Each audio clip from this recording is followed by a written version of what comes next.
Shahjahanabad project की जो chairperson है Shrimati Renu Sharma additional secretary urban development उन्हों के नाल साडी मुलाकात हुई। भाई मती दास चौंक है जिथे मरफट सेवा शुरू होंदी है उतों तक उन्होंने सिख श्रद्धालुओं नूं पार्किंग की जिहड़ी सुविधा है वो देण दा जिहड़ा उन्होंने सानूं आश्वासन अज दिता है। किस तरीके का नैगोशिएशन होया मुद्दा तो फिर हल नहीं हो रहा क्योंकि जे तुसीं कह रहे हो कि उस तो पहले जिहड़ा हैगा सानूं उत्थे चौक तक फवारे तक जाण दी दित्ती जाएगी उदों तक तो हजे संगतां वैसे ही पहुंच रही हैगियां। जे 100 मीटर होर अगे तक भी दे देणगे ते गड्डी साडी पार्किंग च तो नहीं ना पहुंची ते पर गल तां अज उत्थे ही आके खड़ी है ना। नैगोशिएशन कित्थे होया? कमेटी के जिहड़े अहुदेदार हैगे है प्रधान और सकत्तर विशेष तौर पर इन्हां गल्लां वास्ते जिम्मेवार हुंदे है क्योंकि बाकी मैंबरां दी तां कोई मीटिंग कीती होई नहीं जा रही किसी मुद्दा पाट साहब जिम्मेदारी तुहाडी भी बराबर दी हैगी। तुसीं वाइस प्रेजिडेंट हैगे हो तुसीं या ते नहीं हैगे तो मैनूं दस कि सरकार ने तुहानूं कदी तां गुरुद्वारा कमेटी नूं बुला के पुछया होएगा ना ते जिम्मेदारी तुसीं भी जे अज इल्जाम लगा रहे हो सिरसा जी दे उपर ते जिम्मेदारी भी तो चुकना सीखो ना। पहले दिल्ली सिख गुरुद्वारा प्रबंधक कमेटी ने एक PIL पाई सी लगभग 7-8 महीने पहले जिहड़ी इन लिमिनी मतलब शब्द है प्रैक्टिकल लीगल वर्ड है ਉਹਦੇ करके वो रद्द कर दी गई सी डिसमिस कर दी गई सी क्योंकि उस पटीशन नूं पाउण दी सही मायने च तैयारी होई नहीं की गई और वो पटीशन इस करके रद्द हो गई। तुसीं वाइस प्रेजिडेंट सीगे सर तुसीं कोई कागज तुहाडे सामने निकल के जांदा होएगा कि तुहाडे तक कोई कागज आया तो नहीं कि कागज ही लकोले कि वाइस प्रेजिडेंट तक कागज ना निकल जाए। अज तुसीं विपक्ष दे विच खड़े हो ते उत्थे तुसीं जाके अज मुद्दे नूं चुक रहे हो इहनूं मैं राजनीति ना समझां सियासत ना समझां ते की समझां? नहीं बिल्कुल कोई सियासत नहीं। जदों गुरुद्वारा मैनू टिल्ला साहब के रस्ते की गल आई मैं उदों भी गल की और मैं उदों भी एक चिट्ठी जिहड़ी है सीधे तौर पे सतिंदर जैन नूं लिखी सी और उस तो बाद ये गल मैं कही भी सी कमेटी दे विच लेकिन किसी ने उस चिट्ठी नूं भी अज तक फॉलो नहीं किया। तुसीं भी चिट्ठी लिख के ते भुल गए? बिल्कुल मैं तुसीं फॉलो आप भी नहीं कीता? नहीं मैं कह रहा तुहानूं कि 15 एग्जीक्यूटिव के मैंबरां दे विचों 5 मैंबर अज वख हो गए होण और बार बार ये मंग कर रहे हो कि सानू ये चीज़ां दसियां जाण या किते ना किते मीटिंग कॉल की जाए और मीटिंग ही ना कॉल की जाए लेखा जोखा ना दिता जाए और कोर्ट ने जिस आधार के उत्ते इन लिमिनी कह के इस पटीशन नूं रद्द कीता सीगा कि इहदे च कोई दम नहीं हैगा ते हुण असीं दम क्यों नहीं लगदा? हुण दम दी गल इह सी कि जिहड़ियां थल्ले ਦੀਆਂ ਏਜੰਸੀਆਂ ਸੀਗੀਆਂ चाहे दिल्ली की ट्रैफिक पुलिस होवे दिल्ली का LG होवे दिल्ली की सरकार होवे उन्हां नाल राबता ना करके सीधे कोर्ट च चल गए तुसीं। सर मैनूं यह गल हजम नहीं हो रही कि तुसीं कह रहे हो कि अज उस पटीशन च दम नहीं हैगा एक पासे दिल्ली मैं नहीं कह रहा कोर्ट कह रही है पर की दिल्ली कमेटी का गुरुद्वारा कमेटी का पैनल ऐसा कि जिहड़ा लखा सदाना वर्गे बंदे नूं भी जिहदा इनामी होवे ਉਹਨੂੰ भी बाहर कढ लिआंदी हैगी है बेल करा दिंदी है 150 ਤੋਂ ਵੱਧ ਜਿਹੜੇ ਲੋਕਾਂ ਦੀ ਬੇਲ ਕਰਾ ਦਿੰਦੀ ਹੈ। ਤੁਸੀਂ ਉਸ ਲੀਗਲ ਪੈਨਲ ਨੂੰ ਕਹਿ ਰਹੇ ਹੋ ਕਿ ਉਹ ਦਿੱਲੀ ਕਮੇਟੀ ਦਾ ਲੀਗਲ ਸੈੱਲ ਜਿਹੜਾ ਹੈਗਾ ਇਹਨਾਂ ਨੇ ਕੰਮਾ ਹੈਗਾ ਕਿ ਉਹਦੀ ਪਟੀਸ਼ਨ ਨੂੰ ਕੋਰਟ ਇਲੂਮਿਨੀ ਕਹਿ ਰਹੀ ਹੈ ਉਹ ਕਹਿ ਰਹੀ ਉਹਦੇ ਚ ਦਮ ਨਹੀਂ ਹੈ। ਇਹਦੇ ਚ ਕਿੰਨੀ ਕੁ ਸਚਾਈ ਹੈ ਜਿਹੜੀ ਤੁਸੀਂ ਗੱਲ ਲੱਖੇ ਸਿਧਾਣੇ ਦੀ ਕੀਤੀ ਹੈ ਇਸ ਦਾ ਜਵਾਬ ਜੇ ਮੈਂ ਨਾ ਦਵਾਂ ਤਾਂ ਚੰਗੀ ਗੱਲ ਹੈ ਕਿਉਂਕਿ ਰਾਜੇਵਾਲ ਸਾਹਿਬ ਖੁਦ ਇਹਦਾ ਜਿਹੜਾ ਜਵਾਬ ਦੇ ਚੁੱਕੇ ਆ ਕਿ ਜਿਹੜੀਆਂ 150 ਜ਼ਮਾਨਤਾਂ ਹੋਈਆਂ ਉਹਨਾਂ ਜ਼ਮਾਨਤਾਂ ਦੇ ਪਿੱਛੇ ਪੈਸਾ ਕਿਹਨੇ ਖਰਚਿਆ ਕਿਹੜੇ ਲੋਕ ਉਹਦੇ ਚ ਇਨਵੋਲਵ ਸੀ ਜਾਂ ਤਾਂ ਮਨਜਿੰਦਰ ਸਿੰਘ ਸਿਰਸਾ ਝੂਠਾ ਹੈ ਤੇ ਜਾਂ ਫਿਰ ਰਾਜੇਵਾਲ ਝੂਠਾ ਹੈ। वाहिगुरु जी का खालसा वाहिगुरु जी की फतेह। तुसी देख रहे हो अकाल चैनल और लगातार आप तक असी खबरां पहुंचाते रहंदे हैगे आ। इस टाइम जिस मुद्दे बारे असी गलबात करांगे वो हैगा गुरुद्वारा सीसगंज साहब दे बाहर दा जो पार्किंग दा मसला हैगा। गुरुद्वारा साहब दी अपनी पार्किंग होने दे बावजूद भी वो संगतां दे इस्तेमाल योग नहीं रही है। पिछले 10-15 दिनों तो यह मुद्दा जिहड़ा हैगा दिल्ली दे सिखां दे विच पूरा सरगर्म हैगा। चोणां सिर ते ने कि उस दे तहत साडे राजनीतिक पार्टियां कोई छेती कार्रवाई करनगियां। दिल्ली सरकार नूं भी इस दे विच जल्दी ही कुछ सोचना चाहिए क्योंकि सिख विधायक उसे सीट दे ने प्रहलाद सिंह सानी ने सिख ने विधायक ने पर फिर भी इहो जिहे मसले हल नहीं हो रहे हैं। दूजे पासे सिर ते पंजाब दीयां चोणां ने जरनैल सिंह ने प्रभारी ने मैनूं लगदा है कि यह मुद्दा जो अरविंद केजरीवाल पंजाब जाते हैं तो भी यह मुद्दे के उपर उत्थे सवाल पूछे जाते हैं पर हजे तक कोई हल इसका नज़र नहीं आ रहा है। साडे नाल कुलवंत सिंह बाठ मौजूद ने जो कि दिल्ली सिख गुरुद्वारा प्रबंधक कमेटी के जो कि वाइस प्रेजिडेंट ने उन्हां दे नाल असीं गलबात करांगे। अज मुलाकात करके आए ने हो श्रोमणी अकाली दल दिल्ली का एक वफद जिहड़ा हैगा शाहजहानाबाद प्रोजेक्ट क्योंकि उस प्रोजेक्ट के तहत ही सारे जिहड़े कि कार्य चलते पे है। कुलवंत सिंह बाठ अज किहड़ी मुलाकात करके आए उन्हां तो जानकारी लंदे गुरफतेह दी सांझ करते हैं जी। वाहिगुरू जी का खालसा वाहिगुरू जी की फतेह। बाठ साहब की मुलाकात हुंदी है अज की गलबात हुंदी है तुहाडी? ਦੇਖੋ, ਜਿਵੇਂ ਕਿ ਤੁਸੀਂ ਦੱਸਿਆ ਕਿ ਪਿਛਲੇ ਕਾਫੀ ਦਿਨਾਂ ਤੋਂ ਜਿਹੜਾ ਇਹ ਮੁੱਦਾ ਹੈ, ਦਿੱਲੀ ਦੀ ਸੰਗਤ ਦੇ ਵਿੱਚ ਬੜਾ ਰੋਸ਼ ਹੈ ਇਸ ਮੁੱਦੇ ਨੂੰ ਲੈ ਕੇ, ਕਿਉਂਕਿ ਸੰਗਤਾਂ ਜਿਹੜੀਆਂ ਗੁਰੂ ਸਾਹਿਬ ਦੇ ਦਰਸ਼ਨਾਂ ਵਾਸਤੇ ਜਾਂਦੀਆਂ ਬਹੁਤ ਵੱਡੀਆਂ ਪਰੇਸ਼ਾਨੀਆਂ ਦਾ ਸਾਹਮਣਾ ਕਰਨਾ ਪੈ ਰਿਹਾ ਹੈ। ਅੱਜ ਸਾਡੇ ਜਿਹੜੇ ਦਿੱਲੀ ਸਿੱਖ ਗੁਰਦੁਆਰਾ ਪ੍ਰਬੰਧਕ ਕਮੇਟੀ ਦੇ ਐਕਸ ਪ੍ਰੈਜ਼ੀਡੈਂਟ ਨੇ ਹਰਵਿੰਦਰ ਸਿੰਘ ਸਰਨਾ, ਸ਼੍ਰੋਮਣੀ ਅਕਾਲੀ ਦਲ ਦੇ ਜਨਰਲ ਸਕੱਤਰ, ਉਹਨਾਂ ਦੇ ਨਾਲ ਮੈਨੂੰ ਸ਼ਾਹਜਹਾਨਾਬਾਦ ਪ੍ਰੋਜੈਕਟ ਦੀ ਜੋ ਚੇਅਰਪਰਸਨ ਹੈ Shrimati Renu Sharma, additional secretary urban development, ਉਹਨਾਂ ਦੇ ਨਾਲ ਸਾਡੀ ਮੁਲਾਕਾਤ ਹੋਈ ਔਰ ਪ੍ਰੈਕਟੀਕਲ ਰੂਪ ਦੇ ਵਿੱਚ ਇਹ ਮੁੱਦੇ ਉੱਤੇ ਵਿਚਾਰੇ ਗਏ। ਉਹਨਾਂ ਦੇ ਨਾਲ ਉਹਨਾਂ ਦੀ ਟੀਮ ਦੇ ਹੋਰ ਲੋਕ ਵੀ ਬੈਠੇ ਸੀਗੇ ਔਰ ਜੋ ਸਾਡੇ ਵੱਲੋਂ ਉਹਨਾਂ ਨੂੰ ਸੁਝਾਅ ਦਿੱਤੇ ਗਏ ਉਹਨਾਂ ਨੇ ਉਹ ਵੀ ਸੁਣੇ ਔਰ ਉਹਨਾਂ ਨੇ ਆਪਣੀ ਜੋ ਮਜਬੂਰੀ ਹੈ ਉਹ ਵੀ ਦੱਸੀ। ਸਭ ਤੋਂ ਪਹਿਲਾਂ ਸਾਡੀ ਮੰਗ ਸੀਗੀ ਕਿ ਸਾਡੀਆਂ ਗੱਡੀਆਂ ਨੂੰ ਸਿੱਧਾ ਜੋ ਸਾਡੀ ਪਾਰਕਿੰਗ ਕਰੋੜਾਂ ਰੁਪਈਆ ਖਰਚ ਕੇ ਬਣਾਈ ਗਈ ਹੈ, ਸਾਡੇ ਸ਼ਰਧਾਲੂਆਂ ਨੂੰ ਸਿੱਧੇ ਤੌਰ ਤੇ ਉੱਥੇ ਜਾਣ ਦੀ ਐਂਟਰੀ ਮਿਲ ਸਕੇ।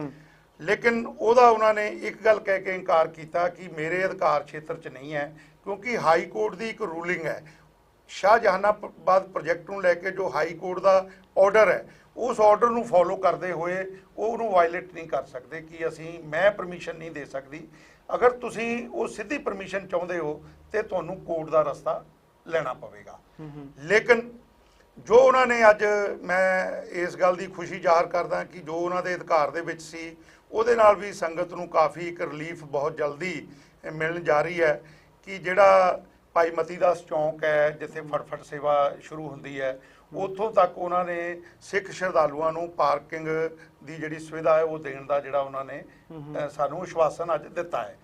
ਔਰ ਉਸ ਤੋਂ ਵੀ ਅਗਲੀ ਪ੍ਰਪੋਜ਼ਲ ਹਰਵਿੰਦਰ ਸਿੰਘ ਸਰਨਾ ਨੇ ਉਹਨਾਂ ਨੂੰ ਹੋਰ ਅੱਗੇ ਤੱਕ ਜਿੱਥੋਂ ਤੱਕ ਉਹ ਸੜਕ ਦੀ ਬਾਉਂਡਰੀ ਹੈਗੀ ਹੈ ਉੱਥੋਂ ਤੱਕ ਸਾਡੀਆਂ ਗੱਡੀਆਂ ਆ ਜਾਣ, ਚਾਹੇ ਸਿੰਗਲ ਲਾਈਨ ਦੇ ਵਿੱਚ ਹੀ ਆ ਜਾਣ, ਉਹ ਵੀ ਅਸੀਂ ਪ੍ਰਪੋਜ਼ਲ ਰੱਖੀ ਹੈ। ਉਹਨਾਂ ਨੇ ਉਹਦੇ ਉੱਤੇ ਵੀ ਵਿਚਾਰ ਕਰਨ ਵਾਸਤੇ ਗੱਲ ਆਖੀ ਹੈ। ਲੇਕਿਨ ਅਗਰ ਅਸੀਂ ਚਾਹੁੰਦੇ ਹਾਂ ਕਿ ਸਾਡੀਆਂ ਗੱਡੀਆਂ ਸਿੱਧੀਆਂ ਆਪਣੀ ਪਾਰਕਿੰਗ ਦੇ ਵਿੱਚ ਐਂਟਰ ਕਰ ਸਕਣ, ਉਹਦੇ ਵਾਸਤੇ ਸਾਨੂੰ ਕੋਰਟ ਦਾ ਰਸਤਾ ਅਪਣਾਉਣਾ ਪਊਗਾ। ਉਹਨਾਂ ਨੇ ਆਪਣੇ ਹੱਥ ਇਸ ਮੁੱਦੇ ਤੇ ਖੜੇ ਕੀਤੇ ਹੈ, ਕਿਉਂਕਿ ਕੋਰਟ ਦੀ ਜਿਹੜੀ ਪਹਿਲੀ ਆਰਡਰ ਹੈ ਉਹਨੂੰ ਵਾਇਲੇਟ ਨਹੀਂ ਕਰ ਸਕਦੇ।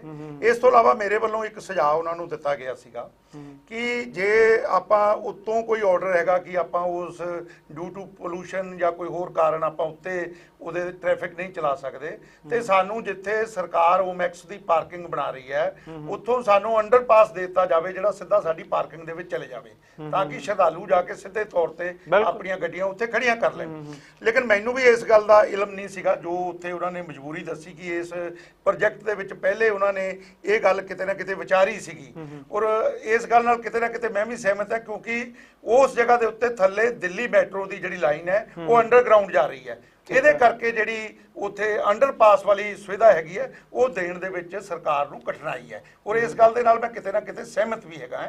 ਲੇਕਿਨ ਜਿਹੜਾ ਉੱਤੋਂ ਰਸਤਾ ਹੈਗਾ ਉਹ ਕੋਰਟ ਦੇ ਥਰੂ ਆਪਾਂ ਲੈ ਸਕਦੇ ਹਾਂ ਔਰ ਉਹਦੇ ਵਾਸਤੇ ਅਸੀਂ ਫੈਸਲਾ ਕੀਤਾ ਹੈ ਕਿ ਅਸੀਂ ਕੋਰਟ ਦੇ ਵਿੱਚ ਜਾਵਾਂਗੇ, ਕਿਉਂਕਿ ਪਹਿਲੇ ਦਿੱਲੀ ਸਿੱਖ ਗੁਰਦੁਆਰਾ ਪ੍ਰਬੰਧਕ ਕਮੇਟੀ ਨੇ ਇੱਕ PIL ਪਾਈ ਸੀਗੀ ਲਗਭਗ 7-8 ਮਹੀਨੇ ਪਹਿਲੇ, ਜਿਹੜੀ ਇਨ ਲਿਮਿਨੀ ਮਤਲਬ ਸ਼ਬਦ ਹੈ, ਇੱਕ ਪ੍ਰੈਕਟੀਕਲ ਲੀਗਲ ਵਰਡ ਹੈ, ਉਹਦੇ ਕਰਕੇ ਉਹ ਰੱਦ ਕਰ ਦਿੱਤੀ ਗਈ ਸੀ, ਡਿਸਮਿਸ ਕਰ ਦਿੱਤੀ ਗਈ ਸੀ, ਕਿਉਂਕਿ ਉਸ ਪਟੀਸ਼ਨ ਨੂੰ ਪਾਉਣ ਦੀ ਸਹੀ ਮਾਇਨੇ 'ਚ ਤਿਆਰੀ ਹੋਈ ਨਹੀਂ ਕੀਤੀ ਗਈ ਔਰ ਉਹ ਪਟੀਸ਼ਨ ਇਸ ਕਰਕੇ ਰੱਦ ਹੋ ਗਈ। ਹੁਣ ਲੀਗਲ ਜਿਹੜੇ ਮਾਹਰ ਹੈ ਉਹਨਾਂ ਦੀ ਰਾਏ ਲੈ ਕੇ ਇਹ ਪਟੀਸ਼ਨ ਵੀ ਅਸੀਂ ਹਾਈ ਕੋਰਟ ਦੇ ਵਿੱਚ ਦਾਇਰ ਕਰਾਂਗੇ। ਠੀਕ ਹੈ ਬਾਟ ਸਾਹਿਬ, ਨੈਗੋਸੀਏਸ਼ਨ ਮੈਨੂੰ ਸਮਝ ਨਹੀਂ ਆਇਆ ਕਿਸ ਤਰੀਕੇ ਦਾ ਨੈਗੋਸੀਏਸ਼ਨ ਹੋਇਆ, ਮੁੱਦਾ ਤਾਂ ਫੇਰ ਹੱਲ ਨਹੀਂ ਹੋ ਰਿਹਾ, ਕਿਉਂਕਿ ਜੇ ਤੁਸੀਂ ਕਹਿ ਰਹੇ ਹੋ ਕਿ ਉਸ ਤੋਂ ਪਹਿਲੇ ਜਿਹੜਾ ਹੈਗਾ ਸਾਨੂੰ ਉੱਥੇ ਚੌਕ ਤੱਕ ਫਵਾਰੇ ਤੱਕ ਜਾਣ ਦੇ ਦਿੱਤੀ ਜਾਏਗੀ, ਉਦੋਂ ਤੱਕ ਤਾਂ ਹਜੇ ਸੰਗਤਾਂ ਵੈਸੇ ਹੀ ਪਹੁੰਚ ਰਹੀਆਂ ਹੈਗੀਆਂ, ਜੇ 100 ਮੀਟਰ ਹੋਰ ਅੱਗੇ ਤੱਕ ਵੀ ਦੇ ਦੇਣਗੇ ਤੇ ਗੱਡੀ ਸਾਡੀ ਪਾਰਕਿੰਗ 'ਚ ਤਾਂ ਨਹੀਂ ਨਾ ਪਹੁੰਚੀ।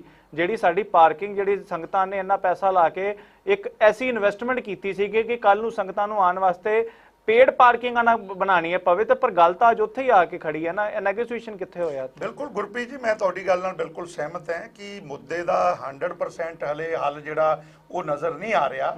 ਲੇਕਿਨ ਮੈਂ ਇੱਥੇ ਦਿੱਲੀ ਸਿੱਖ ਗੁਰਦੁਆਰਾ ਪ੍ਰਬੰਧਕ ਕਮੇਟੀ ਦੇ ਜਿਹੜੇ ਅਹੁਦੇਦਾਰ ਹੈਗੇ ਆ, ਪ੍ਰਧਾਨ ਔਰ ਸਕੱਤਰ ਵਿਸ਼ੇਸ਼ ਤੌਰ ਤੇ ਇਹਨਾਂ ਗੱਲਾਂ ਵਾਸਤੇ ਜ਼ਿੰਮੇਵਾਰ ਹੁੰਦੇ ਆ, ਕਿਉਂਕਿ ਬਾਕੀ ਮੈਂਬਰਾਂ ਦੀ ਤਾਂ ਕੋਈ ਮੀਟਿੰਗ ਕੀਤੀ ਹੋਈ ਨਹੀਂ ਜਾ ਰਹੀ, ਕਿਸੇ ਦੇ ਨਾਲ ਕੋਈ ਮੁੱਦਾ ਵਿਚਾਰਿਆ ਸਾਹਿਬ ਜ਼ਿੰਮੇਵਾਰੀ ਤੁਹਾਡੀ ਵੀ ਬਰਾਬਰ ਦੀ ਹੈਗੀ, ਤੁਸੀਂ ਵਾਈਸ ਪ੍ਰੈਜ਼ੀਡੈਂਟ ਹੈਗੇ ਹੋ, ਤੁਸੀਂ ਜਾਂ ਤਾਂ ਨਹੀਂ ਹੈਗੇ ਤਾਂ ਮੈਨੂੰ ਦੱਸ ਦਿਓ, ਭਾਵੇਂ ਤੁਸੀਂ 4 ਮਹੀਨੇ ਪਹਿਲੇ 8 ਮਹੀਨੇ ਪਹਿਲੇ ਤੁਹਾਡਾ ਕੋਈ ਐਕਸਕਿਊਜ਼ ਰਿਹਾ ਸੀਗਾ, ਤੁਸੀਂ ਅਗਸਤ ਦੇ ਵਿੱਚ ਬਾਹਰ ਆਏ, ਇੱਕ ਟਾਈਮ ਤੇ ਤੁਹਾਨੂੰ ਪਾਵਰਸ ਵੀ ਦੇ ਦਿੱਤੀਆਂ ਗਈਆਂ ਸੀਗੀਆਂ ਕੁਝ ਟਾਈਮ ਵਾਸਤੇ, ਹੋ ਤਾਂ ਕੋਈ ਸ਼ਾਹਜਹਾਨਾਬਾਦ ਪ੍ਰੋਜੈਕਟ ਕੋਈ ਅੱਜ ਦਾ ਤੇ ਚੱਲ ਨਹੀਂ ਰਿਹਾ, 2-2.5 ਸਾਲਾਂ ਤੋਂ ਉਹਦੇ ਕੰਮ ਚੱਲਦੇ ਪਏ, ਉਹਦੇ ਪ੍ਰਪੋਜ਼ਲ ਪਹਿਲੇ ਤੋਂ ਚੱਲ ਰਿਹਾ। ਕਿ ਸਰਕਾਰ ਨੇ ਤੁਹਾਨੂੰ ਕਦੀ ਤਾਂ ਗੁਰਦੁਆਰਾ ਕਮੇਟੀ ਨੂੰ ਬੁਲਾ ਕੇ ਪੁੱਛਿਆ ਹੋਏਗਾ ਨਾ, ਤੇ ਜ਼ਿੰਮੇਵਾਰੀ ਤੁਸੀਂ ਵੀ ਜੇ ਅੱਜ ਇਲਜ਼ਾਮ ਲਗਾ ਰਹੇ ਹੋ ਸਿਰਸਾ ਜੀ ਦੇ ਉੱਪਰ, ਤੇ ਜ਼ਿੰਮੇਵਾਰੀ ਵੀ ਤਾਂ ਚੁੱਕਣਾ ਸਿੱਖੋ ਨਾ। ਗੁਰਪ੍ਰੀਤ ਜੀ, ਮੈਂ ਬਿਲਕੁਲ ਤੁਹਾਡੀ ਗੱਲ ਨਾਲ ਸਹਿਮਤ ਹਾਂ। ਮੈਂ ਇਲਜ਼ਾਮ ਜਿਹੜੇ ਆ ਉਹ ਮੇਰੀ ਗੱਲ ਦੇ ਵਿੱਚ ਅਗਰ ਦਮ ਨਾ ਹੋਏ ਤਾਂ ਤੁਸੀਂ ਮੈਨੂੰ ਸਵਾਲ ਕਰਨਾ ਮੁੜ ਕੇ। ਦਿੱਲੀ ਕਮੇਟੀ ਦਾ ਪ੍ਰਧਾਨ ਜਿਹੜਾ ਹੁੰਦਾ ਹੈ ਜਾਂ ਜਨਰਲ ਸਕੱਤਰ ਹੁੰਦਾ ਹੈ, ਉਹ ਜਿਹੜੇ 2 ਅਹੁਦੇਦਾਰ 3 ਅਹੁਦੇਦਾਰ ਲਗਭਗ ਡੰਮੀ ਹੁੰਦੇ ਆ ਜਿਹੜੇ ਉਹਨਾਂ ਦੀ ਐਬਸੈਂਸ ਦੇ ਵਿੱਚ ਕੰਮ ਕਰਦੇ ਆ। ਉਹਦੇ ਵਿੱਚ senior vice president, junior vice president ਤੇ ਜੁਆਇੰਟ ਸੈਕਟਰੀ, ਉਹਨਾਂ ਨੂੰ ਕੋਈ ਵਿਸ਼ੇਸ਼ ਜ਼ਿੰਮੇਵਾਰੀ ਦਿੱਤੀ ਜਾਂਦੀ ਹੈ ਕਿ ਤੁਸੀਂ ਆਹ ਕੰਮ ਜਿਹੜਾ ਕਰਨਾ ਹੈ ਜਾਂ ਉਹਨਾਂ ਦੀ ਐਬਸੈਂਸ ਦੇ ਵਿੱਚ ਕੰਮ ਕਰਨਾ ਹੈ। ਹੁਣ ਲਗਭਗ ਪਿਛਲੇ ਤੁਸੀਂ 2 ਮਹੀਨਿਆਂ ਤੋਂ ਦੇਖ ਰਹੇ ਹੋ ਕਿ ਮੈਨੂੰ ਤਾਂ ਉੱਥੇ ਬੈਠਣ ਵਾਸਤੇ ਕੋਈ ਥਾਂ ਵੀ ਨਹੀਂ ਮਿਲ ਰਹੀ। ਉਸ ਦੇ ਬਾਵਜੂਦ ਵੀ ਮੈਂ ਜਿੰਨੀ ਵਾਰ ਉੱਥੇ ਜਾਣਾ ਹੈ ਤੇ ਜਦੋਂ ਵੀ ਅਸੀਂ ਕਿਸੇ ਚੀਜ਼ ਦੀ ਮੰਗ ਕਰਦੇ ਹਾਂ, ਜੇ ਕੋਈ ਆਪਾਂ ਉੱਥੇ ਲੇਖੇ ਜੋਖੇ ਦੀ ਗੱਲ ਕਰੀਏ ਜਾਂ ਕਿਸੇ ਵਰਕਿੰਗ ਨੂੰ ਲੈ ਕੇ ਕੋਈ ਆਪਾਂ ਮੰਗ ਕਰਦੇ ਹਾਂ, ਤੇ ਸਟਾਫ ਨੂੰ ਹਦਾਇਤ ਦਿੱਤੀ ਗਈ ਹੈ ਕਿ ਸਾਨੂੰ ਕਿਸੇ ਤਰੀਕੇ ਦਾ ਕੋਈ ਵੀ ਸਹਿਯੋਗ ਨਹੀਂ ਕਰਨਾ, ਸਾਨੂੰ ਕੋਈ ਚੀਜ਼ ਦਿਖਾਈ ਨਹੀਂ ਜਾਂਦੀ, ਕੋਈ ਪੇਪਰ ਸਾਨੂੰ ਦਿਖਾਇਆ ਨਹੀਂ ਜਾਂਦਾ। ਲੇਕਿਨ ਆਪਾਂ ਇਸ ਮੁੱਦੇ ਤੇ ਆਈਏ। ਮੈਂ ਸਮਝਦਾ ਕਿ ਦਿੱਲੀ ਸਰਕਾਰ ਨੇ ਜਦੋਂ ਸ਼ਾਹਜਹਾਨਾਬਾਦ ਪ੍ਰੋਜੈਕਟ ਸ਼ੁਰੂ ਕੀਤਾ ਔਰ ਉਸ ਤੋਂ ਬਾਅਦ 2013 ਤੋਂ ਸਾਡੀ ਕਮੇਟੀ ਹੋਂਦ 'ਚ ਹੈ, 2013 ਤੋਂ ਲੈ ਕੇ ਸ਼੍ਰੋਮਣੀ ਅਕਾਲੀ ਦਲ ਬਾਦਲ ਦੇ ਜਿਹੜੇ ਵੀ ਮੁਖੀ ਰਹੇ ਹੈ, ਉਹਨਾਂ ਨੇ ਇਸ ਮੀਟਿੰਗ ਦਾ ਜਾਂ ਤਾਂ ਉਹ ਹਿੱਸਾ ਨਹੀਂ ਬਣੇ, ਲੇਕਿਨ ਸਰਕਾਰ ਵੱਲੋਂ ਮੈਂ ਸਮਝਦਾ ਕਿ ਹਿੱਸਾ ਜ਼ਰੂਰ ਬਣਾਇਆ ਗਿਆ ਹੋਵੇਗਾ, ਕਿਉਂਕਿ ਦਿੱਲੀ ਸਿੱਖ ਗੁਰਦੁਆਰਾ ਪ੍ਰਬੰਧਕ ਕਮੇਟੀ ਦਾ ਇੱਕ ਮੁੱਖ ਸਥਾਨ ਗੁਰੂ ਘਰ ਜਿਹੜਾ ਉਸ ਸਥਾਨ ਦੇ ਨਾਲ ਜੁੜਿਆ ਹੋਇਆ ਤੇ ਜਾਂ ਤਾਂ ਫਿਰ ਸਾਡਾ ਪੱਖ ਹੀ ਸਹੀ ਢੰਗ ਨਾਲ ਨਹੀਂ ਰੱਖਿਆ ਗਿਆ। ਉਦੋਂ ਇਹਨਾਂ ਚੀਜ਼ਾਂ ਤੇ ਗੌਰ ਹੀ ਨਹੀਂ ਕੀਤੀ ਗਈ ਕਿ ਇਹ ਜਿਹੜਾ ਪ੍ਰੋਜੈਕਟ ਹੈ ਜਦੋਂ ਇਹ ਪੂਰਾ ਹੋਂਦ ਚ ਆ ਜਾਏਗਾ ਤੇ ਸਾਨੂੰ ਜਿਹੜੀਆਂ ਮੁਸ਼ਕਲਾਤ ਆ ਜਾ ਰਹੀਆਂ, ਇਹ ਮੁਸ਼ਕਲਾਤ ਦਾ ਸਾਹਮਣਾ ਕਰਨਾ ਪਵੇਗਾ। ਤੁਸੀਂ ਚਲੋ ਠੀਕ ਹੈ, ਮੈਂ ਮੰਨਦਾ ਕਿ ਤੁਹਾਨੂੰ ਹੋ ਸਕਦਾ ਜ਼ਿੰਮੇਵਾਰੀ ਵੱਡੀ ਨਾ ਦਿੱਤੀ ਗਈ ਹੋਵੇ। ਤੁਸੀਂ ਵਾਈਸ ਪ੍ਰੈਜ਼ੀਡੈਂਟ ਸੀਗੇ ਸਰ, ਤੁਸੀਂ ਕੋਈ ਕਾਗਜ਼ ਤੁਹਾਡੇ ਸਾਹਮਣੇ ਉਹ ਨਿਕਲ ਕੇ ਜਾਂਦਾ ਹੋਏਗਾ ਕਿ ਤੁਹਾਡੇ ਤੱਕ ਕੋਈ ਕਾਗਜ਼ ਆਇਆ ਤਾਂ ਨਹੀਂ ਕਿ ਕਾਗਜ਼ ਹੀ ਲੁਕੋਲੇ ਕਿ ਵਾਈਸ ਪ੍ਰੈਜ਼ੀਡੈਂਟ ਤੱਕ ਕਾਗਜ਼ ਨਾ ਨਿਕਲ ਜਾਏ। ਤੁਸੀਂ ਦੇਖ ਸਕਦੇ ਸੀ, ਆਪ ਵੀ ਰਿਪੋਰਟ ਦੇਖ ਸਕਦੇ ਸੀਗੇ ਕਿ ਜੋ ਹੋ ਰਿਹਾ ਸਹੀ ਹੋ ਰਿਹਾ।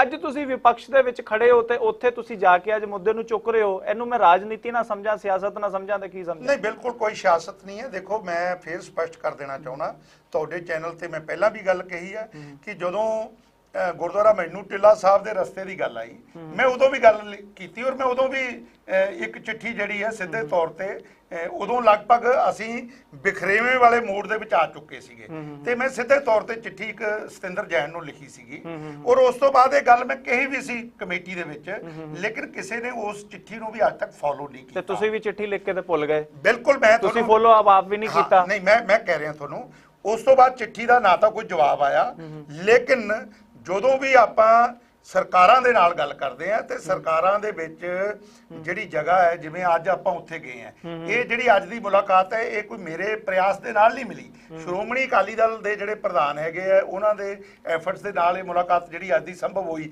As a Delhi Sikh Gurdwara Prabandhak Committee ਦੇ ਮੀਤ ਪ੍ਰਧਾਨ ਦੇ ਹੋਣ ਦੇ ਨਾਤੇ ਮੈਨੂੰ ਸਮਾਂ ਨਹੀਂ ਮਿਲਿਆ, ਨਾ ਕੋਈ ਸਮਾਂ ਇਦਾਂ ਦਿੰਦਾ ਹੈ। ਜੇ ਪ੍ਰਧਾਨ ਮੌਜੂਦ ਹੈਗਾ ਤੇ ਪ੍ਰਧਾਨ ਨੂੰ ਹੀ ਸਮਾਂ ਜਿਹੜਾ ਉਹ ਸਰਕਾਰਾਂ ਵੱਲੋਂ ਦਿੱਤਾ ਜਾਂਦਾ ਹੈ। ਲੇਕਿਨ ਮੈਂ ਇਹ ਗੱਲ ਕਹਿ ਸਕਦਾ ਕਿ ਇਹ ਜ਼ਿੰਮੇਵਾਰੀ, ਮੈਂ ਇਸ ਗੱਲ ਤੋਂ ਕਿਤੇ ਵੀ ਨਹੀਂ ਭੱਜਦਾ, ਸਮੂਹਿਕ ਰੂਪ ਦੇ ਵਿੱਚ ਕਮੇਟੀ ਦੀ ਸੀਗੀ, ਲੇਕਿਨ ਕਮੇਟੀ ਦਾ ਪ੍ਰਧਾਨ ਜੇ ਮੀਟਿੰਗ ਹੀ ਨਾ ਕਰੇ, ਕੋਈ ਗੱਲ ਦੱਸੇ ਹੀ ਨਾ, ਲਗਭਗ ਪਿਛਲੇ 1.5 ਸਾਲਾਂ ਤੋਂ ਕੋਈ ਕਿਸੇ ਮੁੱਦੇ ਦੇ ਉੱਤੇ ਮੀਟਿੰਗ ਹੀ ਨਹੀਂ ਹੋਈ ਔਰ ਤਰ੍ਹਾਂ ਕੋਈ ਤਰ੍ਹਾਂ ਮੀਟਿੰਗ ਨਹੀਂ ਹੋਈ, ਕੋਈ ਮੀਟਿੰਗ 1.5 ਸਾਲ ਤੋਂ ਤੁਹਾਨੂੰ ਦੱਸਿਆ ਵੀ ਨਹੀਂ ਗਿਆ ਕਦੇ। ਈਵਨ ਐਗਜ਼ੈਕਟਿਵ ਬਾਡੀ ਦੀ ਜਿਹੜੀ ਮੀਟਿੰਗ ਹੈ, ਬਾਰ-ਬਾਰ ਸੋਸ਼ਲ ਮੀਡੀਆ ਦੇ ਉੱਤੇ ਔਰ ਮੀਡੀਆ ਦੇ ਵਿੱਚ ਅਸੀਂ ਗੱਲ ਮੰਗ ਕਰਦੇ ਰਹੇ ਹਾਂ ਕਿ ਬਈ ਘੱਟੋ ਘੱਟ ਮੀਟਿੰਗ ਤਾਂ ਕਰੋ। ਮੀਟਿੰਗ ਦੇ ਵਿੱਚ ਜੇ ਕਰੋਨਾ ਵੀ ਆ ਗਿਆ ਤੇ ਕਰੋਨਾ ਦੇ ਵਿੱਚ ਬਾਕੀ ਕੰਮ ਤਾਂ ਬੰਦ ਨਹੀਂ ਹੋਏ, ਕੰਮ ਤਾਂ ਸਾਰੇ ਹੋ ਰਹੇ ਆ, ਲੇਕਿਨ ਸਿਰਫ ਮੁੱਦਾ ਇੱਕੋ ਹੀ ਹੈ ਕਿ ਡਿਕਟੇਟਰਸ਼ਿਪ ਦੇ ਰਾਹੀਂ ਚਲਾਇਆ ਜਾ ਰਿਹਾ ਕਿਸੇ ਵੀ ਅਹੁਦੇਦਾਰ ਦਾ ਜਾਂ ਮੈਂਬਰ ਦਾ ਜਿਹੜਾ ਸਹਿਯੋਗ ਹੈ। ਕਦੇ ਇਦਾਂ ਹੋ ਸਕਦਾ ਹੈ ਕਿ 15 ਐਗਜ਼ੈਕਟਿਵ ਦੇ ਮੈਂਬਰਾਂ ਦੇ ਵਿੱਚੋਂ 5 ਮੈਂਬਰ ਅੱਜ ਵੱਖ ਹੋ ਗਏ ਹੋਣ ਔਰ ਬਾਰ-ਬਾਰ ਇਹ ਮੰਗ ਕਰ ਰਹੇ ਹੋਣ ਕਿ ਸਾਨੂੰ ਇਹ ਚੀਜ਼ਾਂ ਦੱਸੀਆਂ ਜਾਣ ਜਾਂ ਕਿਤੇ ਨਾ ਕਿਤੇ ਮੀਟਿੰਗ ਕਾਲ ਕੀਤੀ ਜਾਵੇ ਔਰ ਮੀਟਿੰਗ ਹੀ ਨਾ ਕਾਲ ਕੀਤੀ ਜਾਵੇ, ਲੇਖਾ ਜੋਖਾ ਨਾ ਦਿੱਤਾ ਜਾਵੇ, ਡਿਲੋਇਟ ਕੰਪਨੀ ਤੋਂ 10 ਲੱਖ ਰੁਪਏ ਦਾ ਫੀਸ ਦੇ ਕੇ ਆਡਿਟ ਕਰਾਇਆ ਜਾਵੇ, ਫਿਰ ਉਹਨੂੰ ਜਨਤਕ ਨਾ ਕੀਤਾ ਜਾਵੇ। ਇਹਦੇ ਪਿੱਛੇ ਕੀ ਕਾਰਨ ਹੈ, ਇਸ ਦਾ ਤੁਸੀਂ ਅੰਦਾਜ਼ਾ ਆਪ ਲਗਾ ਸਕਦੇ ਹੋ। ਕੰਪਨੀ ਵੀ ਬਦਲ ਲਈ ਹੈ, ਅੱਜ ਕੋਈ ਹੋਰ ਕਰ ਲਈ ਹੈ। ਹਾਂ, ਦੇਖੋ 10 ਲੱਖ ਰੁਪਇਆ ਦਿੱਤਾ ਗਿਆ ਗੁਰੂ ਦੀ ਗੋਲਕ ਚੋਂ ਡਿਲਾਈਟ ਕੰਪਨੀ ਨੂੰ, ਲੇਕਿਨ ਰਿਪੋਰਟ ਜਨਤਕ ਨਹੀਂ ਕੀਤੀ, ਫਿਰ ਕਾਹਦੇ ਵਾਸਤੇ ਪੈਸੇ ਖਰਚ ਕੀਤੇ। ਦੂਸਰੀ ਗੱਲ, ਅੱਜ ਕਹਿੰਦੇ ਆ 3 ਸੀਏ ਜਿਹੜੇ ਕੰਪਨੀਆਂ ਹੈਗੀਆਂ ਉਹਨਾਂ ਦਾ ਪੈਨਲ ਬਣਾਤਾ ਹੈ ਵੀ ਉਹ ਹੁਣ ਆਡਿਟ ਕਰਨਗੀਆਂ, ਲੇਕਿਨ ਹੈਰਾਨੀ ਦੀ ਗੱਲ ਹੋਊਗੀ ਤੁਹਾਨੂੰ ਕਿ ਉਹ ਆਡਿਟ ਹੁਣ ਜਿਹੜਾ ਕਰੰਟਲੀ ਚੱਲ ਰਿਹਾ ਹੈ ਨਾ, ਇਹਦਾ ਕਰ ਰਹੇ ਆ। ਵੀ ਪਿਛਲਾ ਕਿਉਂ ਨਹੀਂ। ਲਗਭਗ ਪਿਛਲੇ 2 ਸਾਲ ਤੋਂ ਤਾਂ ਸਿਰਸਾ ਸਾਹਿਬ ਔਰ ਹਰਮੀਤ ਸਿੰਘ ਕਾਲਕਾ ਜਿਹੜੇ ਕਾਬਜ ਹੈਗੇ ਆ, ਮੈਂ ਤਾਂ ਕਹਿੰਦਾ ਉਸ ਤੋਂ ਪਿਛਲਾ ਵੀ ਕਰੋ। ਸਾਰਾ ਜਿਹੜਾ ਦੁੱਧ ਦਾ ਦੁੱਧ, ਪਾਣੀ ਦਾ ਪਾਣੀ, ਉਹ ਸੰਗਤ ਦੇ ਸਾਹਮਣੇ ਆਉਣਾ ਚਾਹੀਦਾ। ਔਰ ਜਦੋਂ ਜੇ ਇਹਦੇ 'ਚ ਕੋਈ ਖਾਮੀਆਂ ਵੀ ਹੈਗੀਆਂ ਤਾਂ ਉਹ ਖਾਮੀਆਂ ਜਦੋਂ ਪ੍ਰਬੰਧਕਾਂ ਦੀਆਂ ਸੰਗਤ ਦੇ ਸਾਹਮਣੇ ਆਉਣਗੀਆਂ ਤਾਂ ਮੈਂ ਇਹ ਗੱਲ ਤੁਹਾਡੇ ਕੈਮਰੇ ਤੇ ਕਹਿ ਸਕਦਾ ਕਿ ਉਹ ਗੱਲਾਂ ਦਾ ਫਿਰ ਆਉਣ ਵਾਲੇ ਟਾਈਮ ਦੇ ਵਿੱਚ ਚਾਹੇ ਪ੍ਰਬੰਧਕ ਜਿਹੜੇ ਵੀ ਹੋਣ ਉਹਦਾ ਸੁਧਾਰ ਦੇਖਣ ਨੂੰ ਮਿਲੇਗਾ, ਕਿਉਂਕਿ ਖਾਮੀਆਂ ਨੂੰ ਦਬਾਇਆ ਜਾ ਰਿਹਾ ਹੈ। ਔਰ ਉਸ ਤੋਂ ਬਾਅਦ ਜਿਹੜੇ ਅਗਲੇ ਪ੍ਰਬੰਧਕ ਆਉਣਗੇ ਉਹ ਵੀ ਇਸੇ ਲੀਹ ਤੇ ਚੱਲਦੇ ਜਾਣਗੇ। ਬਹੁਤ ਸਾਰਾ ਗੁਰਦੁਆਰਾ ਕਮੇਟੀ ਦੇ ਵਿੱਚ ਪ੍ਰਬੰਧ ਨਿਜ਼ਾਮ ਜਿਹੜਾ ਉਹ ਬਦਲਣ ਵਾਲਾ ਹੈ। ਜਿਵੇਂ ਮੈਂ ਅੱਜ ਪਹਿਲੇ ਵੀ ਗੱਲ ਕਹਿਣਾ ਕਿ ਐਗਜ਼ੈਕਟਿਵ ਬਾਡੀ ਜਦੋਂ ਬਣਦੀ ਹੈਗੀ ਹੈ ਤੇ ਅੱਧੇ ਘੰਟੇ ਬਾਅਦ ਮੀਟਿੰਗ ਕਰਕੇ ਉਹਦੇ ਜਿਹੜੇ ਅਧਿਕਾਰ ਹੈ ਉਹਦੇ ਹੱਥ ਵੱਢ ਕੇ ਪਾਵਰਾਂ ਲੈ ਲਈਆਂ ਜਾਂਦੀਆਂ। ਔਰ ਇਹੀ ਕਾਰਨ ਹੈ ਜਿਹੜਾ ਅੱਜ 1.5 ਸਾਲ ਤੋਂ ਮੀਟਿੰਗ ਨਾ ਹੋਣੀ। ਜੇ ਉਹ ਪਾਵਰਾਂ ਨਾ ਲਈਆਂ ਹੋਣ ਤਾਂ ਮਜਬੂਰੀ ਬਣ ਜੂਗੀ ਪ੍ਰਧਾਨ ਔਰ ਸਕੱਤਰ ਦੀ ਕਿ ਉਹਨਾਂ ਨੂੰ ਐਗਜ਼ੈਕਟਿਵ ਬਾਡੀ ਦੇ ਜਿਹੜਾ ਵੀ ਮੈਂਬਰ ਹੈਗਾ ਉਹਦੀ ਰਾਏ ਲੈਣੀ ਪਊਗੀ, ਮੀਟਿੰਗ ਕਰਨੀ ਪਊਗੀ। ਠੀਕ ਹੈ, ਮੈਂ ਤੁਹਾਡੀ ਗੱਲ ਤੇ ਐਗਰੀ ਕਰਦਾ ਕਿ ਹੋ ਸਕਦਾ ਤੁਹਾਡੇ ਤੱਕ ਕਾਗਜ਼ ਨਾ ਦਿਖਾਏ ਗਏ ਹੋਣ, ਹੋ ਸਕਦਾ ਤੁਹਾਡੇ ਤੋਂ ਕੋਈ ਸਲਾਹ ਵੀ ਨਾ ਲਈ ਹੋਵੇ, ਹੋ ਸਕਦਾ ਤੁਹਾਨੂੰ ਨਾ ਪੁੱਛਿਆ ਗਿਆ ਹੋਵੇ। ਮੈਂ ਤੁਹਾਡੀ ਸਾਰੀ ਗੱਲਾਂ ਮੰਨਦਾ, ਪਰ ਤੁਹਾਨੂੰ ਇਹ ਤਾਂ ਦਿਸਦਾ ਸੀਗਾ ਨਾ ਕਿ ਕੰਸਟਰਕਸ਼ਨ ਪਿਛਲੇ 2 ਸਾਲਾਂ ਤੋਂ ਚਾਂਦਨੀ ਚੌਕ ਦੇ ਵਿੱਚ ਚੱਲਦੀ ਪਈ ਹੈ। ਗੁਰਦੁਆਰਾ ਸੀਸਗੰਜ ਸਾਹਿਬ ਦੇ ਅੱਗੇ ਜਿਹੜਾ ਹੈਗਾ ਕੋਈ ਐਸਾ ਖਾਸ ਇੱਕ ਪੈਸੇਜ ਤਿਆਰ ਕੀਤਾ ਜਾ ਰਿਹਾ ਹੈਗਾ ਕਿ ਉਹ ਪੈਸੇਜ ਜਿਹੜਾ ਤਿਆਰ ਕੀਤਾ ਜਾ ਰਿਹਾ ਹੈਗਾ, ਪੈਸੇਜ ਤਿਆਰ ਹੋ ਰਹੇ, ਤੁਹਾਡੇ ਮਨ ਦੇ ਵਿੱਚ ਵੀ ਤਾਂ ਸਵਾਲ, ਜੇ ਆਮ ਚੱਲਦੀ ਸੰਗਤ ਦੇ ਮਨ ਦੇ ਵਿੱਚ ਸਵਾਲ ਆ ਸਕਦਾ ਹੈ ਕਿ ਬਈ ਕੱਲ ਨੂੰ ਅਸੀਂ ਇੱਥੋਂ ਗੱਡੀ ਕਿੱਦੋਂ ਕੱਢਾਂਗੇ, ਤੇ ਤੁਹਾਡੇ ਮਨ ਦੇ ਵਿੱਚ ਵੀ ਤਾਂ ਸਵਾਲ ਆਇਆ ਹੋਏਗਾ ਕਿ ਤੁਸੀਂ ਇਸ ਬਾਰੇ ਸਰਕਾਰ ਨੂੰ ਨਹੀਂ ਸੀ ਪੁੱਛ ਸਕਦੇ, ਤੁਸੀਂ ਚਿੱਠੀ ਸਤਿੰਦਰ ਜੈਨ ਨੂੰ ਲਿਖ ਸਕਦੇ ਹੋ, है ना, ਜਿਹੜਾ ਗੁਰਦੁਆਰਾ ਮਜਨੂ ਟੀਲਾ ਦੀ ਪਾਰਕਿੰਗ ਬਾਰੇ ਅੱਛੀ ਗੱਲ ਹੈ ਤੁਸੀਂ ਲਿਖ ਰਹੇ ਹੋ, ਪਰ ਕੀ ਇਸ ਵਾਸਤੇ ਤੁਸੀਂ ਦਿੱਲੀ ਗੁਰਦੁਆਰਾ ਪ੍ਰਬੰਧਕ ਕਮੇਟੀ ਦੇ ਪ੍ਰਧਾਨ ਨੂੰ ਪੁੱਛਿਆ ਹੋਵੇ, ਸਰਕਾਰ ਦੇ ਕਿਸੇ ਹੋਰ, ਉਦੋਂ ਸਵਾਲ ਤਾਂ ਆਇਆ ਹੋਏਗਾ ਨਾ ਮਨ ਦੇ ਵਿੱਚ ਕਿ ਭਈ ਇਹ ਕੱਲ ਨੂੰ ਅਸੀਂ ਗੱਡੀ ਲਗਾਵਾਂਗੇ ਕਿਸ ਤਰ੍ਹਾਂ। ਗੁਰਪ੍ਰੀਤ ਜੀ, ਇੱਕ ਜਨਰਲ ਹਾਊਸ ਹੋਇਆ ਸੀ ਅੱਜ ਤੋਂ 1.5 ਸਾਲ ਪਹਿਲੇ, ਉਹਦੇ ਵਿੱਚ ਇੱਕ ਸਾਡੇ ਆਪੋਜੀਸ਼ਨ ਦੇ ਜਿਹੜੇ ਮੈਂਬਰ ਹੈਗੇ ਆ ਕਰਤਾਰ ਸਿੰਘ ਚਾਵਲਾ, ਉਹਨਾਂ ਨੇ ਸਵਾਲ ਕੀਤਾ ਸੀਗਾ। ਉਸ ਸਵਾਲ ਦਾ ਜਿਹੜਾ ਉਸ ਵਕਤ ਜਵਾਬ ਨਾ ਦੇ ਕੇ ਕਿ ਤੁਸੀਂ ਮੈਨੂੰ ਬਾਅਦ ਚ ਆ ਕੇ ਮੇਰੇ ਆਫਿਸ ਦੇ ਵਿੱਚ ਮਿਲ ਲੈਣਾ, ਔਰ ਉਸ ਸਵਾਲ ਦਾ ਜਵਾਬ ਜਿਹੜਾ ਉਸ ਵਕਤ ਤਸੱਲੀ ਬਖਸ਼ ਨਹੀਂ ਦਿੱਤਾ ਗਿਆ। ਲੇਕਿਨ ਮੈਂ ਤੁਹਾਨੂੰ ਇੱਕ ਗੱਲ ਕਹਿਣੀ ਚਾਹੁੰਦਾ, ਤੁਹਾਡੀ ਗੱਲ ਬਿਲਕੁਲ ਠੀਕ ਹੋ ਸਕਦੀ ਹੈ ਕਿ ਜ਼ਿੰਮੇਵਾਰੀ ਤਾਂ ਇੱਕ ਆਰਡੀਨਰੀ ਮੈਂਬਰ ਜਿਹੜਾ ਜਿੱਤਿਆ ਉਹਦੀ ਵੀ ਉਨੀ ਉਹ ਬਣਦੀ ਹੈ ਜਿੰਨੀ ਅਹੁਦੇਦਾਰ ਦੀ ਬਣਦੀ ਹੈ।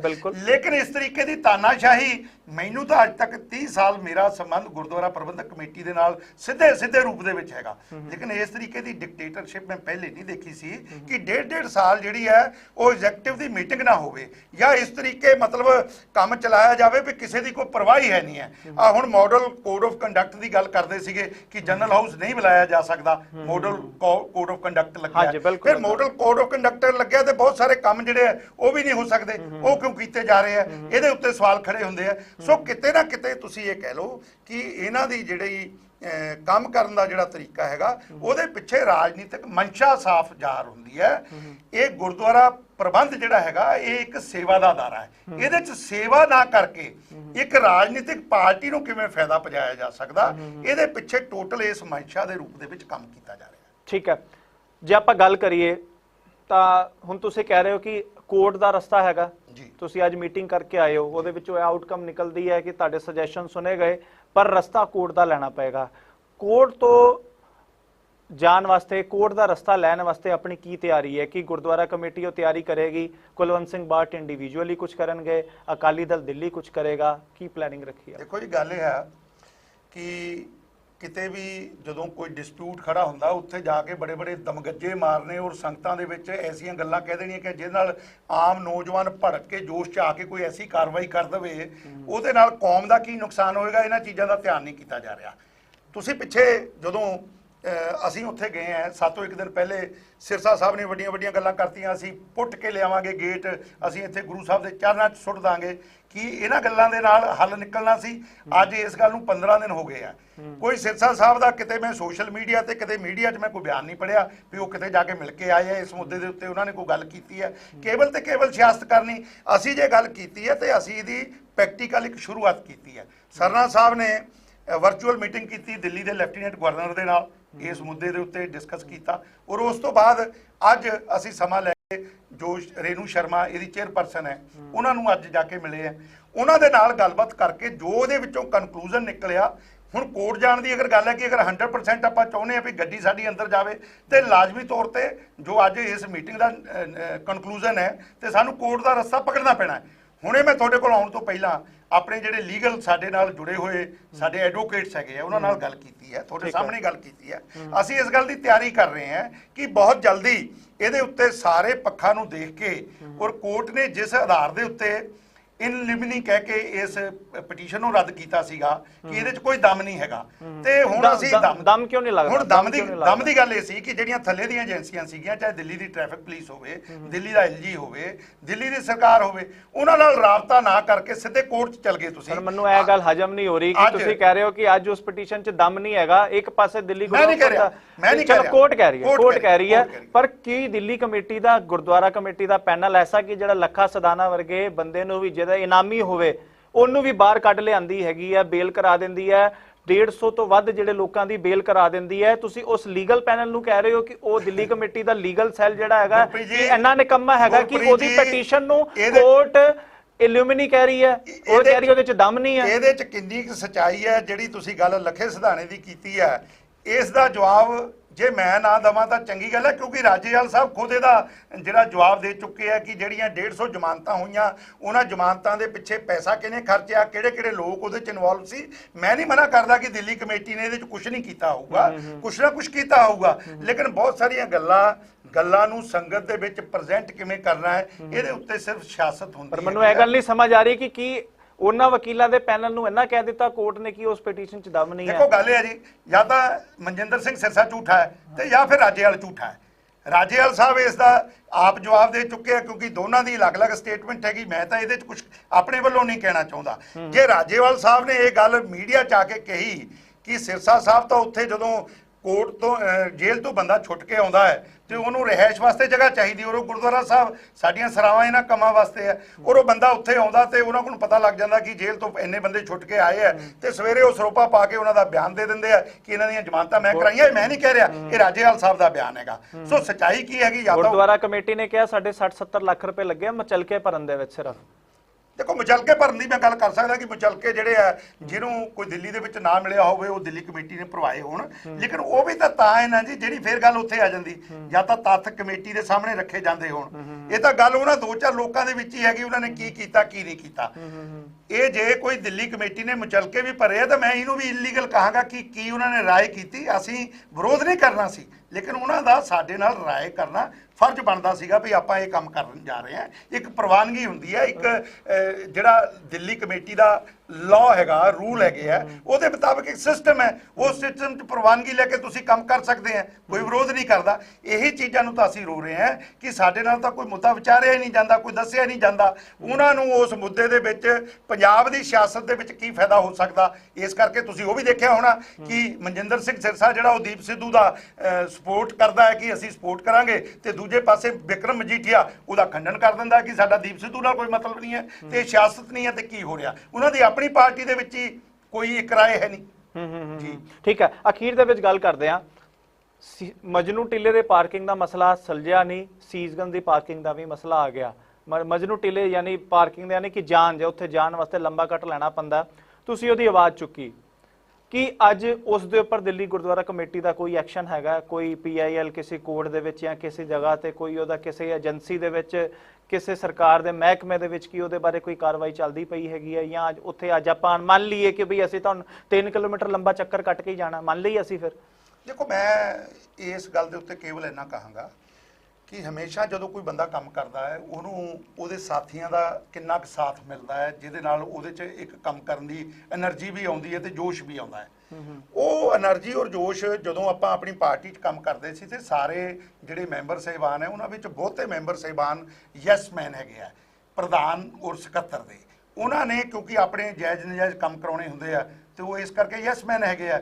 ਇਸ ਮੁੱਦੇ ਦੇ ਉੱਤੇ ਕਿਸੇ ਮੈਂਬਰ ਦਾ ਸਾਥ ਜਿਹੜਾ ਕਿਸੇ ਮੈਂਬਰ ਨੇ ਅੱਜ ਤੱਕ ਮੇਰੀ ਉਸ ਤੋਂ ਮੀਡੀਆ 'ਚ ਵੀ ਆਈ ਗੱਲ, ਕਿਸੇ ਇੱਕ ਮੈਂਬਰ ਨੇ ਵੀ ਤੁਸੀਂ ਦੱਸ ਦਿਓ ਵੀ ਆਵਾਜ਼ ਚੁੱਕੀ ਹੋਵੇ ਵੀ ਕਦੇ ਸਾਨੂੰ ਮਜਨੂ ਟਿੱਲਾ ਸਾਹਿਬ ਦੀ ਜਿਹੜੀ ਉਹ ਸਾਨੂੰ ਵਲ ਪਾ ਕੇ ਆਉਣਾ ਪੈਂਦਾ ਹੈ, ਉਹਨੂੰ ਖੁਲਵਾਉਣ ਵਾਸਤੇ ਆਪਾਂ ਕੋਈ ਉਪਰਾਲਾ ਕਰੀਏ। ਸੋ ਇਹ ਕੋਈ ਇਕੱਲਾ ਇੱਕ ਬੰਦੇ ਦਾ ਇਸ਼ੂ ਨਹੀਂ ਹੈਗਾ, ਕਲੈਕਟਿਵਲੀ ਇਹ ਸਾਰੀ ਪਾਰਟੀ ਦਾ ਕੰਮ ਹੁੰਦਾ ਹੈ। ਔਰ ਸਾਡੀ ਪਾਰਟੀ ਜੇ ਸ਼੍ਰੋਮਣੀ ਅਕਾਲੀ ਦਲ ਦੇ ਨਾਲ ਮੈਂ ਜੁੜਿਆ ਹੈ, ਸਾਡੀ ਪਾਰਟੀ ਇਸ ਮੁੱਦੇ ਦੇ ਉੱਤੇ ਵੀ ਗੱਲ ਕਰੇਗੀ। ਚੋਣ ਆਉਣ ਵਾਲੀ ਹੈ, ਚੋਣ ਆਉਣ ਤੋਂ ਬਾਅਦ ਮੈਂ ਇੱਕ ਤੁਹਾਡੇ ਕੈਮਰੇ ਤੇ ਗੱਲ ਕਹਿਣੀ ਚਾਹੁੰਦਾ, ਸਿਆਸਤ ਤੋਂ ਦੂਰ ਔਰ ਜੋ ਦਿੱਲੀ ਕਮੇਟੀ ਦੇ ਅਸਲ ਫਰਜ਼ ਹੈਗੇ ਆ, ਅਸਲ ਉਹਨਾਂ ਦੀ ਡਿਊਟੀਆਂ ਹੈਗੀਆਂ, ਦਿੱਲੀ ਦਾ ਪ੍ਰਬੰਧ ਗੁਰਦੁਆਰਾ ਸਾਹਿਬ ਦਾ ਪ੍ਰਬੰਧ ਹੈ, ਗੁਰਦੁਆਰਾ ਸਾਹਿਬ ਦਾ ਪ੍ਰਬੰਧ ਹੈ, ਰਸਤੇ ਬੰਦ ਹੋ ਜਾਣੇ, ਇਹਨਾਂ ਨੂੰ ਦੇਖਣਾ। ਕੱਲਾ ਸਿਆਸਤ ਕਿਵੇਂ ਕਰਨੀ ਹੈ, ਪੰਜਾਬ ਦੇ ਵਿੱਚ ਆਪਾਂ ਸਰਕਾਰ ਕਿਵੇਂ ਬਣਾ ਸਕਦੇ ਹਾਂ, ਇਹ ਫਰਜ਼ ਨਹੀਂ ਹੈ ਦਿੱਲੀ ਕਮੇਟੀ ਦਾ। ਦਿੱਲੀ ਕਮੇਟੀ ਦਾ ਫਰਜ਼ ਇਹੀ ਮੁੱਦੇ ਆ ਜਿਹੜੇ ਤੁਸੀਂ ਕਹਿ ਰਹੇ ਹੋ। ਇਹਨਾਂ ਮੁੱਦਿਆਂ ਤੋਂ ਪਿੱਠ ਮੋੜ ਲੈਣੀ ਔਰ ਸਮੇਂ-ਸਮੇਂ ਤੇ ਆ ਕੇ ਫਿਰ ਦੋ ਸ਼ਬਦ ਬੋਲਦੇ ਨੇ, ਲੋਕਾਂ ਨੂੰ ਭੜਕਾਊ ਭਾਸ਼ਣ ਦੇ ਦੇਣੇ, ਇਹਦੇ ਨਾਲ ਮਸਲਾ ਹੱਲ ਨਹੀਂ ਹੋਣਾ। ਕਮੇਟੀ ਦਾ ਜਿਹੜਾ ਫਰਜ਼ ਹੈਗਾ, ਕਮੇਟੀ ਆਪਣੇ ਪ੍ਰਬੰਧਾਂ ਦੇ ਉੱਤੇ ਫੋਕਸ ਕਰੇ, ਜੋ ਕਮੇਟੀ ਦੀਆਂ ਅਸਲ ਡਿਊਟੀਆਂ ਹੈਗੀਆਂ। ਮੈਂ ਇਹ ਗੱਲ ਕਹਿਣੀ ਚਾਹੁੰਦਾ, ਦਿੱਲੀ ਗੁਰਦੁਆਰਾ ਪ੍ਰਬੰਧਕ ਕਮੇਟੀ ਬਣੀ ਕਾਹਦੇ ਵਾਸਤੇ ਸੀ? ਕਿ ਦਿੱਲੀ ਸਿੱਖ ਗੁਰਦੁਆਰਾ ਪ੍ਰਬੰਧਕ ਕਮੇਟੀ ਇਸ ਵਾਸਤੇ ਬਣੀ ਸੀ ਕਿ ਦਿੱਲੀ ਤੋਂ ਬਾਹਰ ਦੇ ਜਿਹੜੇ ਮੁੱਦੇ ਆ ਉਹਨਾਂ ਦੇ ਉੱਤੇ ਕੰਮ ਕਰੇ। ਦਿੱਲੀ ਸਿੱਖ ਗੁਰਦੁਆਰਾ ਪ੍ਰਬੰਧਕ ਕਮੇਟੀ ਦਾ ਪਹਿਲਾ ਫਰਜ਼ ਹੈਗਾ ਦਿੱਲੀ ਦੇ ਮੁੱਦਿਆਂ ਦੇ ਉੱਤੇ ਗੱਲ ਕਰਨੀ। ਦਿੱਲੀ ਦੇ ਜਿਹੜੇ ਸਾਡੇ ਸਕੂਲ ਕਾਲਜ ਹੈਗੇ, ਐਜੂਕੇਸ਼ਨ ਇੰਸਟੀਚਿਊਟ ਹੈਗੇ ਆ, ਜਾਂ ਸਾਡੇ ਦਿੱਲੀ ਦੇ ਇਤਿਹਾਸਕ ਗੁਰਦੁਆਰਾ ਸਾਹਿਬਾਨ ਹੈਗੇ ਆ, ਸਾਡਾ ਫਰਜ਼ ਬਣਦਾ ਸਭ ਤੋਂ ਪਹਿਲਾਂ ਉਹਨਾਂ ਦੇ ਉੱਤੇ ਫੋਕਸ ਕਰਨਾ। ਹਾਂ, ਉਸ ਤੋਂ ਬਾਅਦ ਅਗਰ ਸਾਡੇ ਕੋਲ ਫਾਈਨੈਂਸ਼ੀਅਲੀ ਕੋਈ ਬਜਟ ਹੈਗਾ ਫਿਰ ਆਪਾਂ ਬਾਹਰ ਦੀ ਕਿਸੇ ਸਟੇਟ ਦੀ ਜਾਂ ਕਿਸੇ ਦੀ ਮਦਦ ਦੀ ਗੱਲ ਕਰ ਸਕਦੇ ਹਾਂ। ਸੋ ਸਭ ਤੋਂ ਪਹਿਲਾਂ ਆਪਾਂ ਦਿੱਲੀ ਦੇ ਸਿੱਖਾਂ ਦੀ ਗੱਲ ਨੂੰ ਤਾਂ ਵਿਚਾਰੀਏ। ਮੈਂ ਸਮਝਦਾ ਪਿਛਲੇ 8 ਸਾਲਾਂ ਤੋਂ ਦਿੱਲੀ ਦੇ ਸਿੱਖਾਂ ਨੂੰ ਅਨਰੋਲਿਆ ਕੀਤਾ ਜਾਂਦਾ। ਤੁਸੀਂ ਲਿਸਟ ਕੱਢ ਲਓ, ਦਿੱਲੀ ਦੇ ਵਿੱਚ ਜਿੰਨੀਆਂ ਅਪਾਇੰਟਮੈਂਟ ਹੋਈਆਂ ਉਹਦੇ ਵਿੱਚ ਬਹੁਤੇ ਬੰਦੇ ਤੁਹਾਨੂੰ ਪੰਜਾਬ ਦੇ ਮਿਨਿਸਟਰਾਂ ਦੀ ਸਿਫਾਰਿਸ਼ ਵਾਲੇ ਲੱਗੇ ਮਿਲਣਗੇ। ਕਿ ਦਿੱਲੀ ਦੇ ਵਿੱਚ ਸਿੱਖ ਜਿਹੜੇ ਆ ਉਹਨਾਂ ਨੂੰ ਰੋਜ਼ਗਾਰ ਨਹੀਂ ਚਾਹੀਦਾ, ਕਿ ਦਿੱਲੀ ਦੇ ਲੋਕਾਂ ਨੂੰ ਰੋਜ਼ਗਾਰ ਨਹੀਂ ਦੇਣਾ ਚਾਹੀਦਾ ਸੀਗਾ। ਮੈਂ ਚੈਲੰਜ ਕਰਦਾ ਤੁਹਾਡੇ ਇਸ ਕੈਮਰੇ ਦੇ ਉੱਤੇ ਕਿ ਇਸ ਗੱਲ ਦੀ ਲਿਸਟ ਕਢਾ ਲਓ, ਤੁਹਾਨੂੰ ਪਤਾ ਲੱਗ ਜਾਊਗਾ ਕਿ ਦਿੱਲੀ ਦੇ ਲੋਕਾਂ ਨੂੰ ਕਿੰਨਾ ਐਮਪਲੋਇਮੈਂਟ ਮਿਲਿਆ ਔਰ ਬਾਕੀ ਬਾਹਰ ਦੇ ਲੋਕਾਂ ਨੂੰ ਕਿੰਨਾ ਐਮਪਲੋਇਮੈਂਟ ਮਿਲਿਆ। ਠੀਕ ਹੈ, ਠੀਕ ਹੈ। ਸੋ ਬੜੇ ਸਾਰੇ ਸਵਾਲ ਜਿਹੜੇ ਆ ਕੁਲਵੰਤ ਸਿੰਘ ਬਾਠ ਜਿਹੜੇ ਨੇ ਉਹਨਾਂ ਨੇ ਦਾਗੇ ਆ ਮੌਜੂਦਾ ਪ੍ਰਧਾਨ ਦੇ ਉੱਪਰ, ਔਰ ਆਉਣ ਵਾਲਾ ਸਮਾਂ ਜੋ ਹੈ ਚੋਣਾਂ ਦੇ ਉੱਪਰ ਬੜਾ ਖਾਸ ਮੰਨਿਆ ਜਾ ਰਿਹਾ ਹੈ। ਬਹੁਤ ਜਲਦੀ ਹੀ ਚੋਣਾਂ ਜਿਹੜੀ 8-10 ਦਿਨਾਂ ਦੇ ਵਿੱਚ, 15 ਦਿਨਾਂ ਦੇ ਵਿੱਚ ਹੋ ਵੀ ਸਕਦੀਆਂ। ਚੋਣਾਂ ਦੀ ਸਰਗਰਮੀ ਵੀ ਕਹਿ ਸਕਦੇ ਹੋ, ਪਰ ਮਸਲਾ ਹੈਗਾ ਕਿ ਮੁੱਦੇ ਜਿਹੜੇ ਨੇ ਉਹ ਹੱਲ ਹੋਣੇ ਚਾਹੀਦੇ ਆ, ਔਰ ਉਹ ਮੁੱਦੇ ਕਿਸੇ ਵੀ ਤਰੀਕੇ ਹੱਲ ਹੋਣ। ਅੱਗੇ ਹੀ ਮਜਨੂ ਟੀਲਾ ਗੁਰਦੁਆਰਾ ਸਾਹਿਬ ਜਾਣ ਵਾਸਤੇ ਸੰਗਤ ਨੂੰ 3 ਕਿਲੋਮੀਟਰ ਦਾ ਜਿਹੜਾ ਹੈਗਾ ਦਿੱਲੀ ਦੀ ਸੰਗਤ ਨੂੰ ਖਾਸ ਕਰਕੇ ਇੱਕ ਲੰਬਾ ਚੱਕਰ ਕੱਟਣਾ ਪੈਂਦਾ, ਜਿਹਦੇ ਕਰਕੇ ਬੰਦਾ ਉਦਾਂ ਹੀ ਸੋਚਦਾ ਹੈਗਾ ਨਾ ਕਿ ਚੱਲ ਯਾਰ ਮੱਥਾ ਟੇਕ ਆਈਏ, ਭਾਵੇਂ ਲੰਘਦਾ ਹੋਵੇ ਕਿਸੇ ਕੰਮ ਜਾਂਦਾ ਹੋਵੇ, ਪਰ ਉਹ ਚੱਕਰ ਵੇਖ ਕੇ 3-4 ਕਿਲੋਮੀਟਰ ਦਾ ਜਿਹੜਾ ਫਾਸਲਾ ਵੇਖ ਕੇ ਬੰਦਾ ਵੈਸੇ ਹੀ ਹੋ ਸਕਦਾ ਉਹ ਡੋਲ ਜਾਂਦਾ ਹੋਵੇ ਨਾ। ਜਿਹਨੇ ਜਾਣਾ ਉਹਨੇ ਤਾਂ ਜਾਣਾ ਹੀ ਹੈ, ਪਰ ਕਹਿਣ ਦਾ ਮਤਲਬ ਹੈ ਕਿ ਅੱਗੇ ਹੀ ਬੜੇ ਵੱਡੇ ਮੁੱਦੇ ਸੀਗੇ।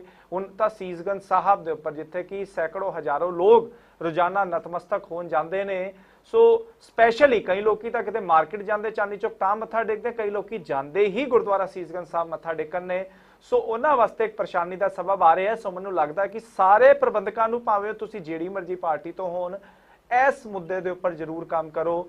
ਚੋਣਾਂ ਆਣਗੀਆਂ ਜਾਣਗੀਆਂ, ਪਰ ਜੇ ਕਿਤੇ ਰਸਤੇ ਬੰਦ ਹੋ ਗਏ ਗੁਰਦੁਆਰਾ ਸਾਹਿਬ ਜਾਣ ਦੇ, ਇਹ ਪਾਰਕਿੰਗਾਂ ਸਾਡੀਆਂ ਜਿਹੜੀ ਕੌਮ ਦੀ ਬਣਾਈ ਹੋਈ ਮਿਲਕੀਅਤ ਹੈਗੀ ਹੈ, ਜੇ ਉਹ ਬੰਦ ਹੋ ਗਈ ਤਾਂ ਮੈਨੂੰ ਲੱਗਦਾ ਕਿ ਇਹ ਚੋਣਾਂ ਦਾ ਕੋਈ ਫਾਇਦਾ ਨਹੀਂ, ਕਿਉਂਕਿ ਚੋਣਾਂ ਦੇ ਵਿੱਚ ਚੁਣਿਆ ਐਸੇ ਕਰਕੇ ਜਾਂਦਾ ਕਿ ਇਹ ਸੰਗਤ ਦੇ ਕੰਮ ਹੋਣ।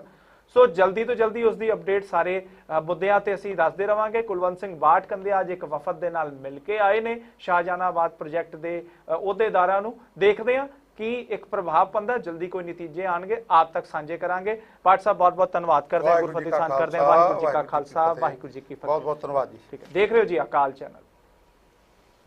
ਠੀਕ ਹੈ ਜੀ, ਉਤਾਰ ਸਕਦੇ ਹੋ।